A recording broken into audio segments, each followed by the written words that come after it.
G'day, I'm Steve Lanchester and welcome to Full Bore. On this episode, we're going to give you a quick guide as to how to service your clapped out old Corolla. What are we waiting for? Let's get cracking.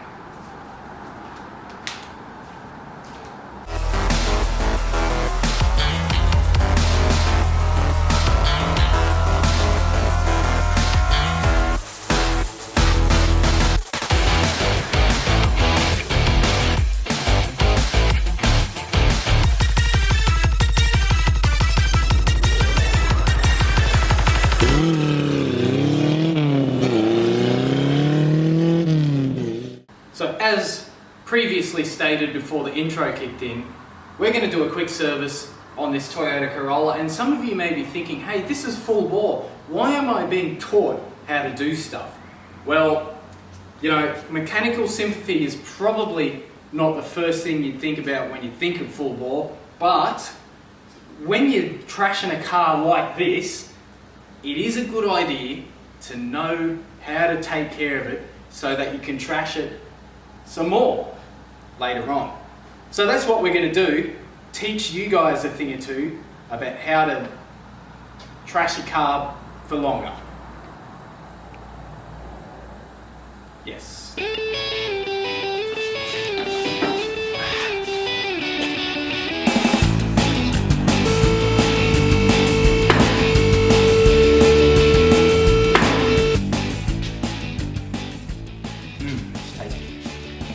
Okay, so we've got the old Corolla up on the hoist. Now you probably won't have a hoist, but when you're jacking up your vehicle to do a service on it like this, it is imperative that you actually use a set of chassis stands when you get underneath the vehicle so you don't get crushed. My quick tip for you, if you're doing a service on an old car, or any car for that matter, take that car, head on down to your local pizzeria and grab yourself a nice slice. The reason being, and there's a method behind the madness, you're going to get this car all nice and warmed up, probably to running temperature, and all the oil in your sump is going to be nice and thin because it's nice and warm. It'll probably break up and move around a bit of sludge as well. Get into it a bit as well. Don't be afraid to give it a bit of legal right foot, and you should be good as gold.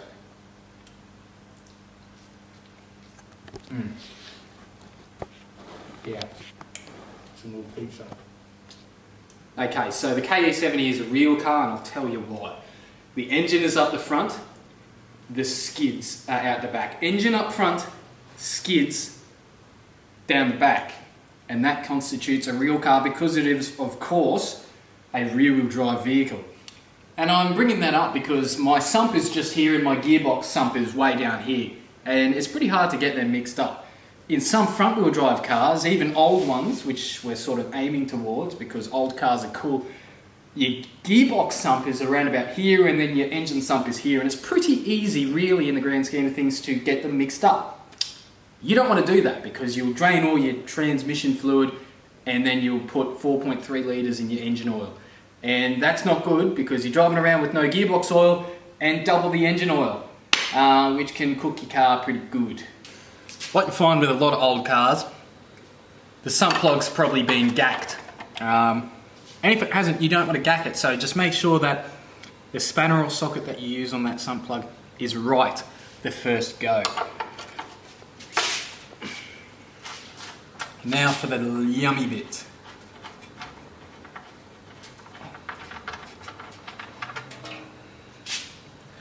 Okay, so whilst that's draining, I'll give you a bit of a chat about oils. So, back in the old days, a lot of cars would have used a mineral oil. Synthetics started kicking in the 80s, I suppose. But what that primarily means is that your oil in an old car such as this here won't last as long as, say, a new car. So if you're used to servicing your, I don't know, Toyota Camry at 10,000 Ks, it's probably not really the case for something like this.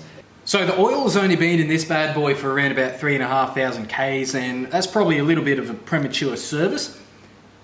Rule of thumb is you're never going to hurt your car by servicing it too early, and I'm doing so because of multiple factors. Because the engine's clapped out and it's got a bit of blow by, it's probably got tons of carbon in the oil, and it's probably got heaps of fuel in it as well because I have to flood the thing every morning to start it up. It's got no choke on it. But yeah, that applies to any vehicle. You can't service it too much. You can't hurt it by doing a service.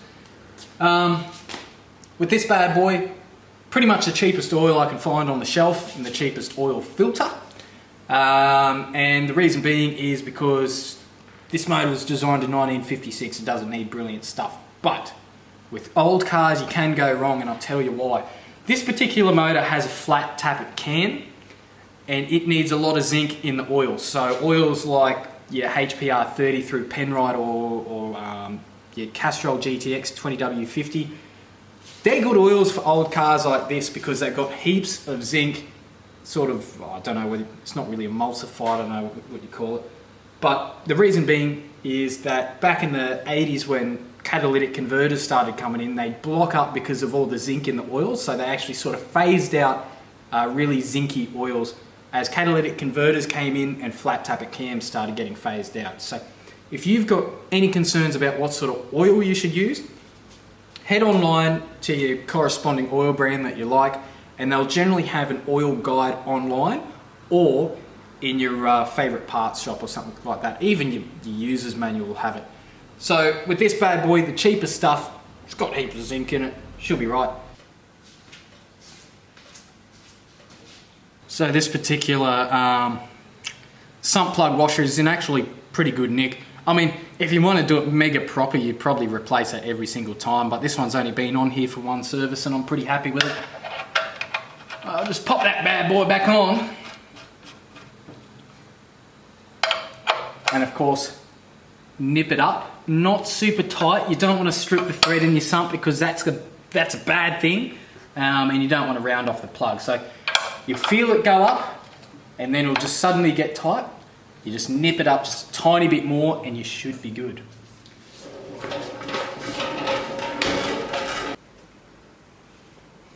Not all old cars have the oil filter in such a beautiful location. You're just going to love Toyota for that. How good's that? Let all the oil run all over your front K member. I call that the Land Rover rust prevention system because you just end up with oil everywhere. Lol. Man, that's a thick boy. That's thicker than late model Elvis Presley. That's some good stuff. Okay, I'm just going to put a slather of this bad boy. This thick Elvis Presley on me seal there. It's always a good idea to make sure that the filter surface has got no cane paddock dust on it.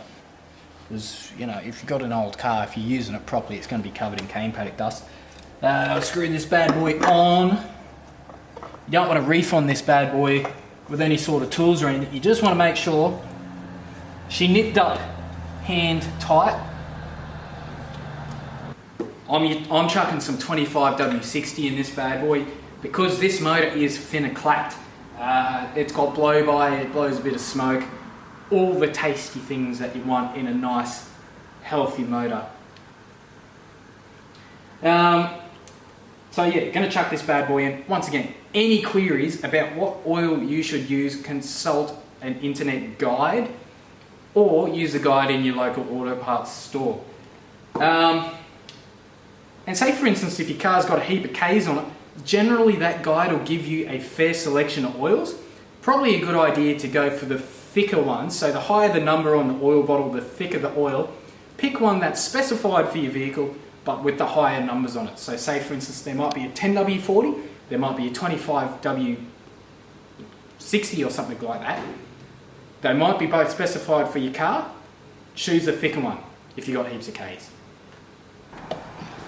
Looks like chocolate thick shake. Look at that.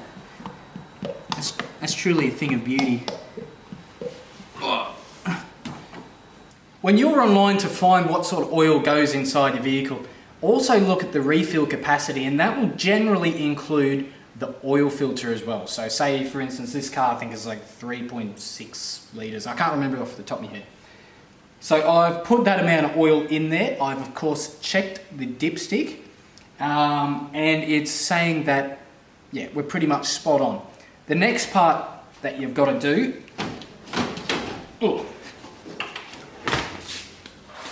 is start the vehicle.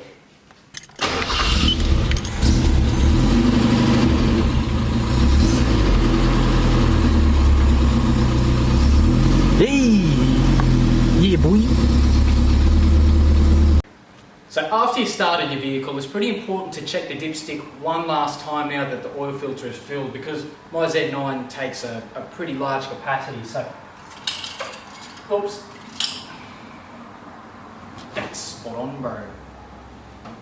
Look at that. Final tips. Make sure that your oil cap goes back on. Very, very important. Do a final check, make sure that you haven't left any tools in the engine bay, because you don't want to be losing your 10mm spanner halfway down the road. If you're using a 10mm spanner to do a service, something's probably wrong anyway. And make sure you're not spewing oil out the bottom of your car. That's also pretty important. That pretty much concludes this mighty fine episode of Full Bore. You may have learnt a thing or two, or you may have not learnt a thing or two, but if you did, that's pretty good for you. We'll catch you next time, or we might not catch you next time on Full Bore.